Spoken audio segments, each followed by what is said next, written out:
ഞങ്ങൾ പല സ്ഥലത്തുനിന്നും പക്ഷികളെ വാങ്ങാറുണ്ട് കേട്ടോ. വിൽക്കാൻ വേണ്ടി വാങ്ങാറുണ്ട്, ഞങ്ങളുടെ സ്വന്തമായിട്ടുള്ള ഇഷ്ടപ്പെട്ട് ഞങ്ങൾക്ക് വീട്ടിൽ വെക്കണം എന്നും പറഞ്ഞ് വാങ്ങാറുണ്ട്. പക്ഷേ ഈ കാണുന്ന കുറച്ച് കിളികളെ ഞങ്ങൾ വാങ്ങിയതുമല്ല, ഒന്നുമല്ല. ഞങ്ങളുടെ ഒരു പ്രിയപ്പെട്ട സുഹൃത്ത് എപ്പോഴും കുറേ വർഷങ്ങളായിട്ട് ഈ വീഡിയോസൊക്കെ കണ്ട് നിങ്ങൾ ഇവരെ നല്ലപോലെ നോക്കും എന്നുള്ളൊരു ഉറപ്പുകൊണ്ട് ഞാൻ നിങ്ങൾക്ക് തരുന്നതാണ് എന്ന് പറഞ്ഞ് തന്നതാണ് കുറച്ച് ലോറിക്കീറ്റുകൾ, ഒരു കോക്കറ്റ്, ഒരു ആഫ്രിക്കൻ ഗ്രേ എല്ലാം, അതേപോലെ ഒരു കോക്കറ്റീൽ എല്ലാം നല്ല ഇണങ്ങിയ അത്ര കാര്യമായിട്ട് നോക്കിയ കുറച്ച് കിളികളാണ്. ശരിക്കും അത് തന്ന സമയത്ത് ആ തന്ന വ്യക്തിക്കുണ്ടായ മാനസികമായിട്ടുള്ള വിഷമങ്ങളും പുള്ളിയുടെ വിങ്ങിപ്പൊട്ടലുകളും, സത്യം പറഞ്ഞാൽ അവിടുന്ന് അതിനെ എടുത്തുകൊണ്ട് വരുന്ന സമയം മുതൽ ഞാനൊന്ന് സ്റ്റേബിൾ ആവാൻ വേണ്ടിയിട്ട് ഞാൻ വീടെത്തുന്നത് വരെ ഞാൻ ശ്രുതിയോട് സംസാരിച്ചുകൊണ്ടിരിക്കും. കാരണം അത്രത്തോളം വിഷമമായിപ്പോയി. അതുകൊണ്ടാണ് എത്ര കാര്യമായിട്ട് വർഷങ്ങളായിട്ട് നോക്കിക്കൊണ്ടിരിക്കുന്ന, ഒന്ന് ആലോചിച്ച് നോക്കണം, ഒരു ജോഡി ലോറിക്കീറ്റിൽ നിന്നുണ്ടായ കുഞ്ഞുങ്ങളാണ് ഇവർ മുഴുവനെ.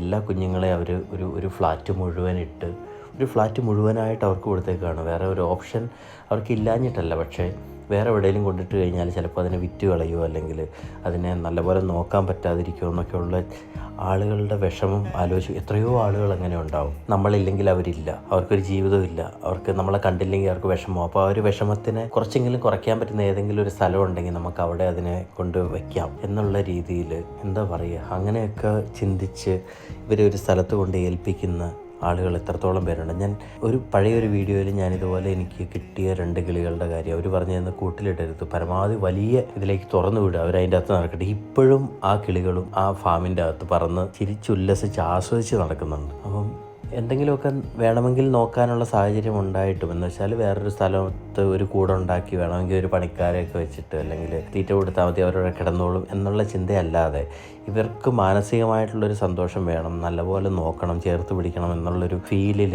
കിളികളെ വളർത്തുന്ന എത്ര പേരുണ്ടാവും. അതുകൊണ്ടായിരിക്കണം എൻ്റെ അടുത്ത് ഒരുപാട് തവണ പുള്ളി പറഞ്ഞൊരു കാര്യമുണ്ട്. ഞാൻ ഇത്രയും വർഷമായിട്ട് രഞ്ജിത്തിനെ ഫോളോ ചെയ്യുന്നുണ്ട്, കണ്ടാൽ അറിയാം നിങ്ങൾ നല്ലപോലെ നോക്കും. ഞാൻ പുള്ളിക്ക് കൊടുത്തൊരു വാക്കുണ്ട്, ഇതിൽ നിന്ന് എത്ര കുഞ്ഞുങ്ങളുണ്ടായാൽ പോലും ഞങ്ങൾ അതിനെ വിൽക്കില്ല. ഈ കിളികളെ ഞാൻ എടുത്തുകൊണ്ട് വരുമ്പോൾ ഇതിൻ്റെ അകത്തൊരു മുട്ടയുണ്ടായിരുന്നു, ആ മുട്ട പൊട്ടിയിട്ടുണ്ടായിരുന്നു. ആ മുട്ട ഞാൻ റിപ്പയർ ചെയ്ത് ഇൻക്യുബേറ്ററിൽ വെച്ചിരിക്കുകയാണ്. വലിയ കുഴപ്പമില്ലാതെ അത് ഡെവലപ്പായി വരുന്നതുകൊണ്ട് ഞാൻ ആ വീഡിയോ എനിക്കത് കാണിച്ചു തരാം. അത്രത്തോളം ഞാൻ ഒരു കാരണവശാലും ഈ കിളികളെ ഒന്നിനെ ഒരാൾക്കും കൊടുക്കില്ല. പുള്ളി എപ്പോഴേലും ഫ്രീ ആയിട്ട്, എനിക്ക് തന്നയാൾ എപ്പോഴേലും ഫ്രീ ആയിട്ട് സന്തോഷമായിട്ട് ഇതിൻ്റെ കൂടെ പരമാവധി ചിലവഴിക്കാൻ പറ്റുന്നൊരു സമയമുണ്ടെങ്കിൽ ആ സമയത്ത് ഇതിനെല്ലാത്തിനെയും തിരിച്ച് പുള്ളിക്ക് കൊടുക്കണം എന്നുള്ളതാണ് എൻ്റെയും ഞങ്ങളുടെ മൊത്തത്തിലുള്ളൊരാഗ്രഹം. അത്ര കാര്യമായിട്ടാണ് അവരെ നോക്കിക്കൊണ്ടിരുന്നത്. അതൊരു വല്ലാത്ത സ്നേഹം തന്നെയാണ് കേട്ടോ, പറയാതിരിക്കാൻ പറ്റില്ല. പലർക്കും ഇല്ലാത്തതും അതൊക്കെ തന്നെയാണ്.